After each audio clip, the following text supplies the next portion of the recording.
Assalamualaikum warahmatullahi wabarakatuh. Halo semuanya, kali ini kita akan mempresentasikan tentang modul 17 yaitu Build a Small Network, di mana ada anggota kelompok saya Hafiz Rahmat Kurniawan, Saya Yandrina Rizky. Saya Raffi Maulana Abdullah. Saya Mbak Latif, saya tadi saya Samira Fadila. Oke, untuk materi utama yaitu di bagian Device in a Small Network akan dijelaskan oleh Raffi. Kepada Raffi dipersilakan. Yang pertama yaitu ada topologi jaringan kecil. Sebagian besar bisnis usaha adalah usaha kecil. Oleh karena itu, tidak mengherankan jika sebagian besar jaringan bisnis juga berukuran kecil. Desain jaringan kecil biasanya sederhana. Jumlah dan jenis perangkat yang disertakan jauh lebih sedikit dibandingkan dengan jaringan yang lebih besar. Sebagai jaringan besar membutuhkan departemen TI untuk memelihara, mengamankan, dan membatasi masalah perangkat jaringan serta melindungi data organisasi. Mengelola jaringan kecil membutuhkan banyak keterampilan yang sama seperti yang dibutuhkan untuk mengelola jaringan yang lebih besar. Jaringan kecil dikelola oleh teknisi TI lokal atau oleh profesional yang dikontrak. Kemudian ada pemilihan perangkat untuk jaringan kecil. Seperti halnya jaringan besar, jaringan kecil juga membutuhkan perencanaan dan desain untuk memenuhi kebutuhan pengguna. Perencanaan memastikan bahwa semua persyaratan, faktor, biaya, dan opsi penerapan pertimbangkan dengan semestinya. Salah satu pertimbangan desain pertama adalah jenis perantara yang akan digunakan untuk mendukung jaringan, yaitu biaya, kecepatan, dan jenis port antarmuka, kemampuan perluasan dan fitur layanan, dan sistem layanan operasi. Selanjutnya ada pengalamatan IP untuk jaringan kecil. Saat mengimplementasikan jaringan, buat skema pengalamatan dan IP dan gunakanlah semua host dan perangkat dalam suatu jaringan internet. Perangkat yang akan berperan dalam skema pengalamatan IP meliputi hal-hal berikut, yaitu perangkat pengguna akhir, server dan perangkat periferal, perangkat perantara termasuk switch dan titik akses. Selanjutnya adalah redundansi dalam jaringan kecil. Aspek penting lainnya dalam desain jaringan adalah keandalan. Bahkan bisnis kecil pun seringkali sangat beruntung pada jaringan mereka untuk operasional bisnis. Kegagalan jaringan dapat sangat merugikan. Untuk menjaga tingkat keandalan yang tinggi, redundansi diperlukan dalam desain jaringan. Redundansi membantu menghilangkan titik kegagalan tunggal. Ada banyak cara untuk mencapai redundansi dalam jaringan. Redundansi dapat dicapai dengan cara memasang peralatan duplikat, tetapi juga dapat dicapai dengan menyediakan tautan jaringan duplikat untuk area prioritas seperti yang ditunjukkan gambar. Selanjutnya adalah manajemen lalu lintas. Tujuan dari desain jaringan yang baik, bahkan untuk jaringan kecil, adalah untuk meningkatkan produktivitas karyawan dan meminimalkan waktu henti jaringan. Administrator jaringan harus mempertimbangkan berbagai jenis lalu lintas dan penanganannya dalam desain jaringan. Router dan switch dalam jaringan kecil harus dikonfigurasi untuk mendukung lalu lintas real time, seperti suara dan video, dengan cara yang tepat relatif terhadap lalu lintas data lainnya. Sekian dari saya, lanjut ke teman saya selanjutnya.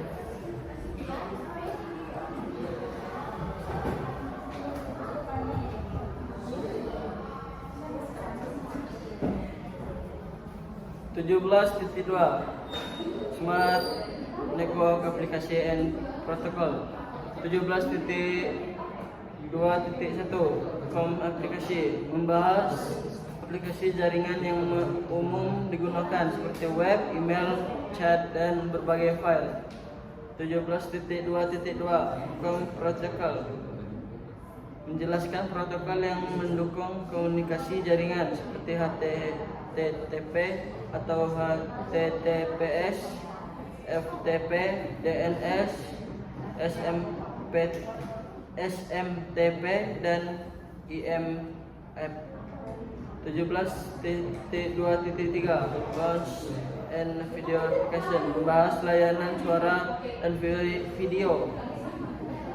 Memulai jaringan yang memerlukan koneksi stabil agar koneksi komunikasi tetap baik. Peer-to-peer encrypting 17.2.4 Carry and the Thing berisi soal latihan yang untuk menguji pemahaman tentang aplikasi dan protokol jaringan kecil. Selanjutnya materi akan disampaikan teman saya.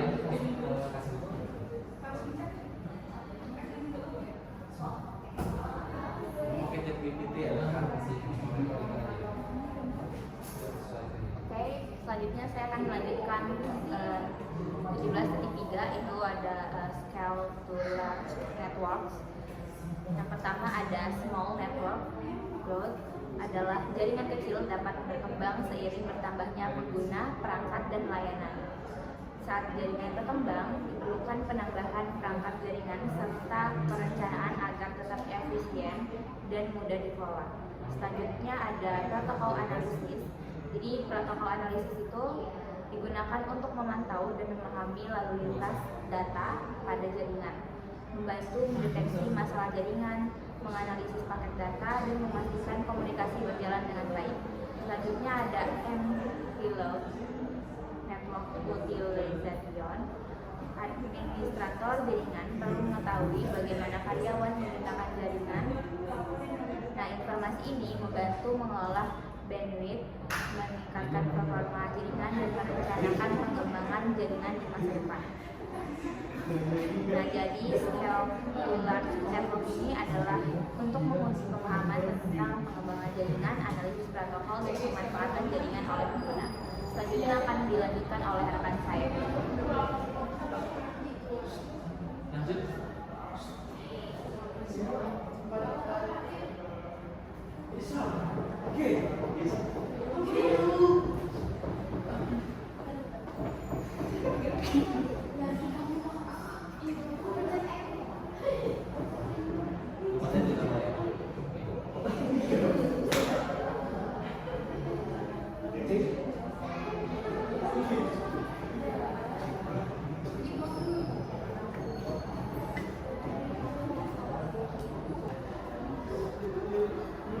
Baik, pada modul 17.4 saya akan membahas tentang verify connectivity atau cara melakukan pengecekan koneksi jaringan. Nah, verifikasi konektivitas dilakukan untuk memastikan perangkat dalam jaringan dapat saling berkomunikasi dengan baik. Salah satu cara yang paling sering digunakan adalah menggunakan perintah ping. Nah, perintah ping ini digunakan untuk mengirimkan paket IVMP, info request, ke perangkat tujuan dan melihat apakah perangkat tersebut memberikan balasan atau info reply. Nah, jika mendapat balasan, koneksi antara kedua perangkat berhasil. Kemudian, selain ping, terdapat perintah yang digunakan untuk melihat jalur perjalanan paket dari sumber menuju tujuan. Nah, perintah ini membantu mengetahui lokasi terjadinya masalah jika koneksi mengalami gangguan. Kemudian ada beberapa hal yang diperiksa saat melakukan verifikasi konektivitas, yaitu yang pertama ada koneksi fisik antar perangkat, kemudian ada konfigurasi alamat IP address, kemudian ada default gateway, kemudian ada status interface pada perangkat jaringan. Nah, jadi verifikasi connectivity ini bertujuan memastikan jaringan berjalan dengan benar dan membantu menemukan penyebab masalah ketika terjadi gangguan koneksi. Baik, selanjutnya akan dibacakan oleh teman saya.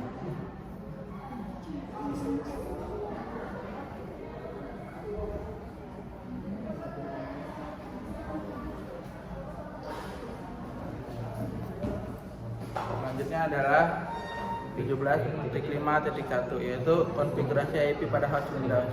Jika Anda telah menggunakan salah satu alat tetapi sebelumnya untuk memverifikasi konektivitas dan menemukan bahwa sebagian jaringan Anda tidak berfungsi sebagaimana mestinya, sekarang saatnya menggunakan beberapa perintah untuk memecahkan masalah perangkat Anda.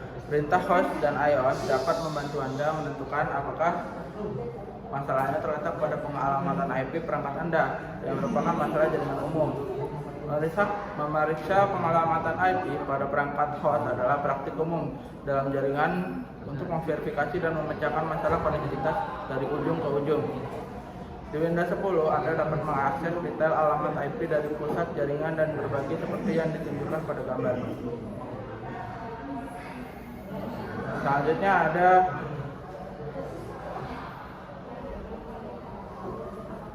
konfigurasi IP dan host Mac OS. Pada GUI komputer Mac, buka preferensi jaringan lalu Selanjutnya adalah 17.5.4, yaitu perintah ARP. Perintah ARP dieksekusi dari command prompt Windows, Linux, atau Mac.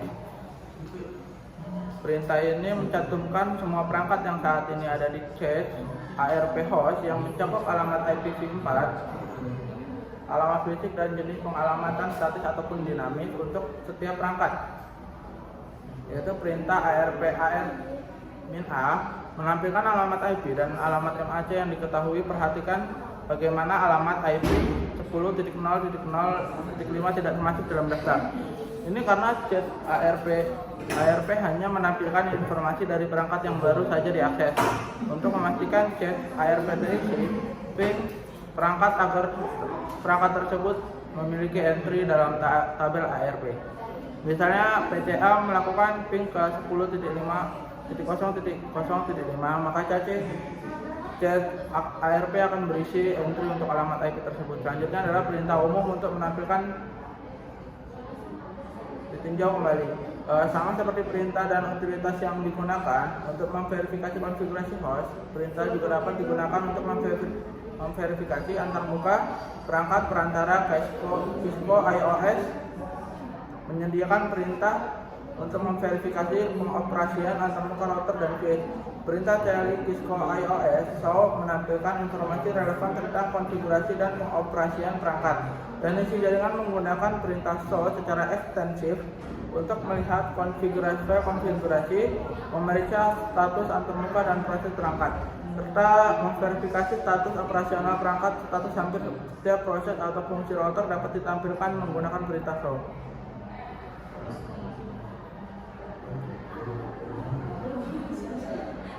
Selanjutnya ada perintah show IP interface brief. Salah satu perintah yang sering muncul digunakan adalah perintah show IP interface brief. Perintah ini memberikan output yang lebih ringkas daripada perintah show IP interface. Perintah ini memberikan ringkasan informasi penting untuk semua antarmuka jaringan pada sebuah router. Sekian dari saya. Materi selanjutnya akan dijelaskan oleh teman saya.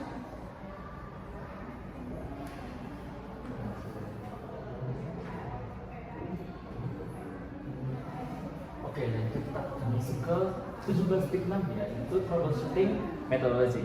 Yang dimana proses troubleshooting ini atau pemecahan masalah yang efektif memerlukan pendekatan yang terstruktur. Kalau metodologi yang jelas, seorang teknisi jaringan dapat membuang banyak waktu berharga dengan menebak-nebak sumber masalah tanpa dasar yang kuat.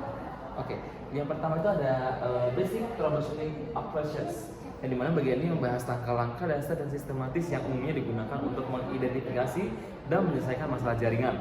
Jadi pendekatan standar ini meliputi satu, mengidentifikasi masalah atau identify the problem, yang dimana dia itu mengumpulkan informasi dari pengguna atau sistem monitoring serta mendefinisikan gejala masalah secara spesifik. Yang kedua, membangun teori kemungkinan atau penyebab, yaitu establish a theory of probable cause, di mana membuat daftar hal-hal yang paling mungkin menyebabkan gangguan berdasarkan gejala yang ditemukan. Yang ketiga ada menguji teori, yang dimana kita akan melakukan eksperimen atau verifikasi, misalnya dengan perintah ping atau threshold untuk menentukan penyebab masalahnya itu kenapa. Lalu ada menyusun dan mengimplementasikan rencana tindakan, yaitu establish a plan of action and implement the solution, di mana kita akan merancang langkah perbaikan yang aman dan mengeksekusinya tanpa mengganggu bagian jaringan yang lain. Lalu ada memverifikasi fungsionalitas sistem atau verify full system functionality, yang dimana memastikan masalah benar-benar teratasi dan tidak menimbulkan efek samping baru. Oke, selanjutnya ada resolve or escalate, yang dimana tidak semua masalah jaringan bisa atau harus diselesaikan oleh teknisi. Pertamanya menanganinya. Bagian ini mengajarkan kapan seorang teknisi harus menyelesaikan masalah sendiri atau resolve, dan kapan harus mengoper masalah tersebut ke tim yang lebih ahli, yaitu escalate.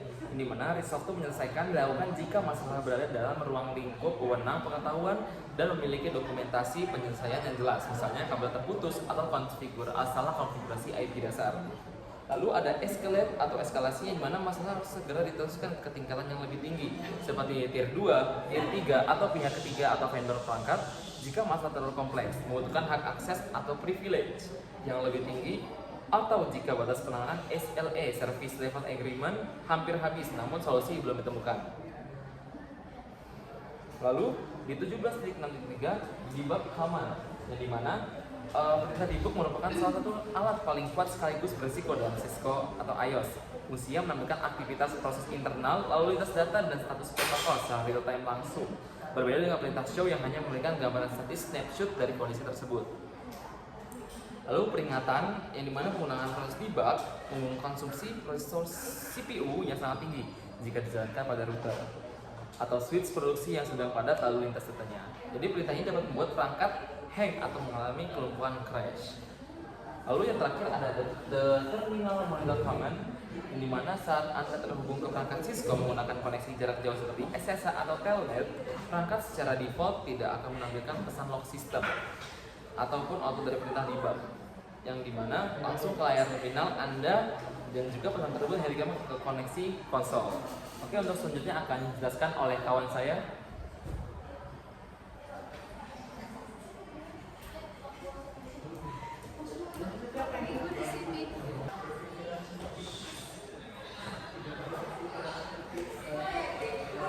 Jadi di sini kami menjelaskan tentang 17.7 yaitu troubleshooting scenarios, yaitu ada different operation and mismatch issues, yaitu duplex mengatur cara perangkat mengirim atau menerima data, dan juga penyebabkan koneksi lambat dan paket loss. Jadi solusinya samakan pengaturan duplex, auto atau full. Sini juga ada 17.2 itu IP addressing issues and iOS device. Jadi di sini tuh periksa konfigurasi IP pada router atau switch Cisco. Itu pastikan IP, subnet mask, dan interface aktif, no shutdown. Terus juga ada 17.3 yaitu IP addressing issues and home and device.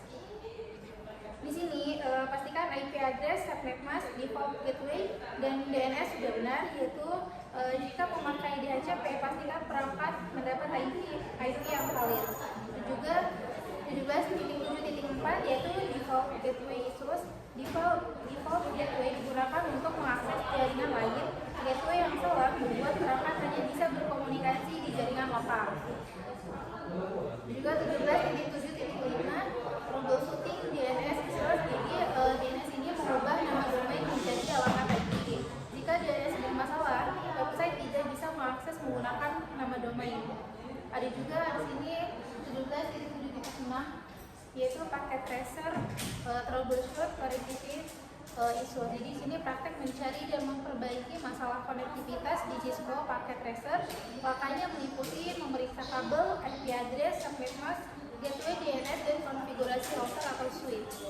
Ada juga 17.7.7 di sini ada lab troubleshoot connectivity issues, yaitu praktek langsung memperbaiki masalah jaringan pada perangkat nyata atau simulasi menggunakan metode troubleshooting secara sistematis hingga koneksi kembali normal. Oke, sekian materi dari saya. Oke, mungkin sekian untuk presentasi kami kali ini. Kami akhiri. Wassalamualaikum warahmatullahi wabarakatuh.